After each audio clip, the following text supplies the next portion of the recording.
There is a plot in the country to enslave every man, woman and child. Before I leave this high and noble office, I intend to expose this plot. 7 days later, he died.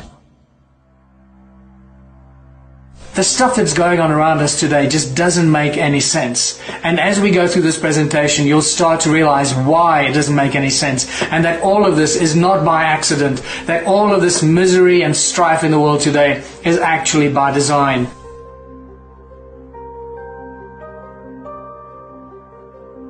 Why is the world divided like this? It is not by accident. All of this is by very meticulously planned action. It is all done by design through the control systems that run our world. All you got to do at all times is follow the money.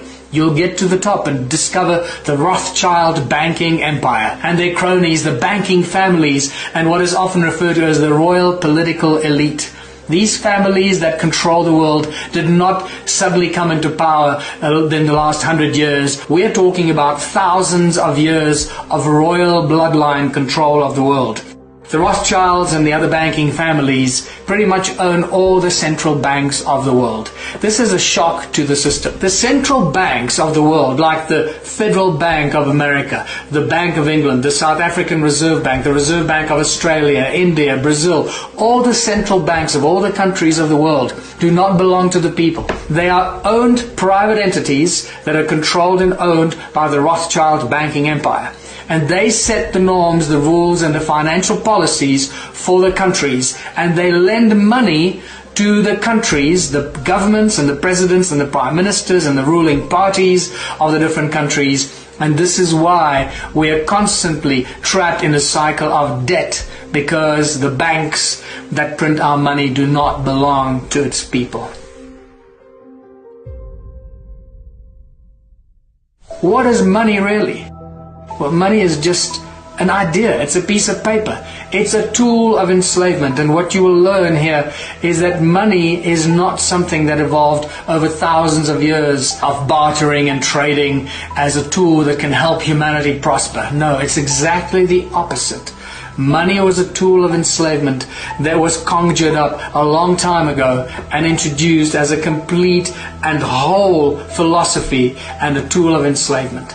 It's just a piece of paper that controls our lives. It burns and disappears. Where did money come from?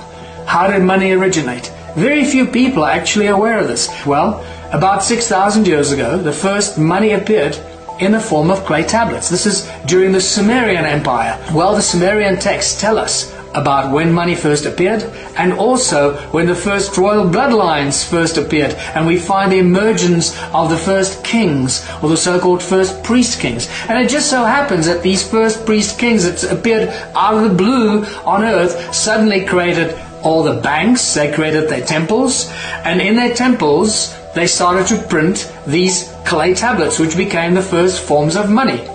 So, in essence, the temples of these first kings that appeared on earth were the first banks from which the first forms of money were distributed to the people. And nothing has changed in thousands of years. This is really important. So, what if I told you that banks create money out of thin air?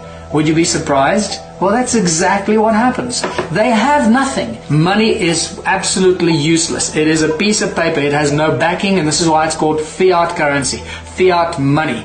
It means nothing. It is valueless. It has no value. The only reason it has value is because we, the people, think it has value, and it's given to us as a piece of paper that has some sort of value, and we trade it and use it and go around and kill each other for it and rob banks for it and go to jail for it and do...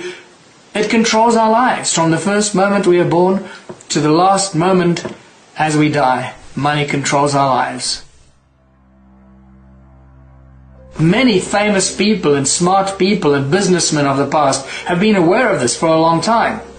Like this quote from Henry Ford, for example. He said, "It's well that the people of the nation do not understand our banking and monetary system, for if they did, I believe there would be a revolution before tomorrow morning." Henry Ford. Many people, many great leaders of the past have resisted money, have resisted the bankers. JFK tried to break America free from the Federal Reserve Bank stranglehold on the people of the United States. This is a quote 7 days from before he died. He says, "There is a plot in the country to enslave every man, woman and child. Before I leave this high and noble office, I intend to expose this plot." 7 days later he died. What you need to know is JFK actually started to print what became known as the American or the United States note, which is not printed by the Federal Reserve Bank, and therefore taking the control away from the Fed.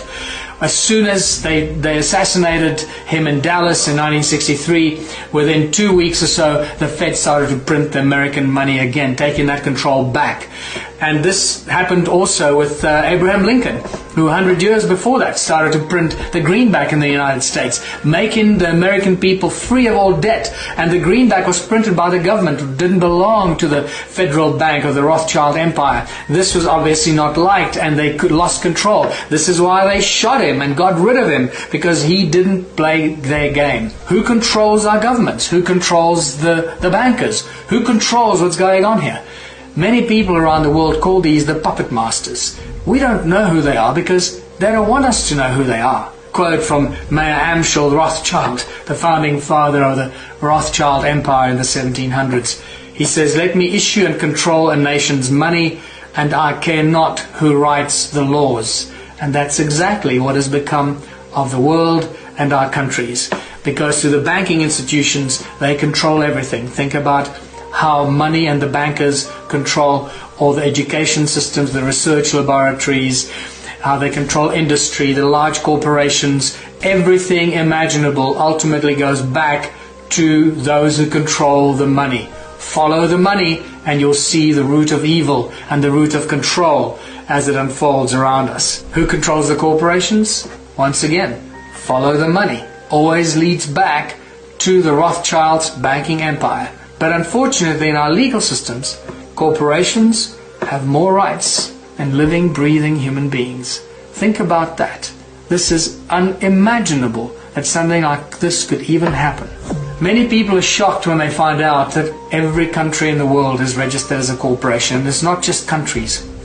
It's states, provinces, cities, everything imaginable. The roads that we drive on are registered as corporations. Everything in our lives has been incorporated around us while we carry on and distracted by computer games and the news and who's screwing who and who won what game and what final is being played. While we're being distracted by the entertainment and the programming on our televisions, our world around us has been stolen from us and incorporated.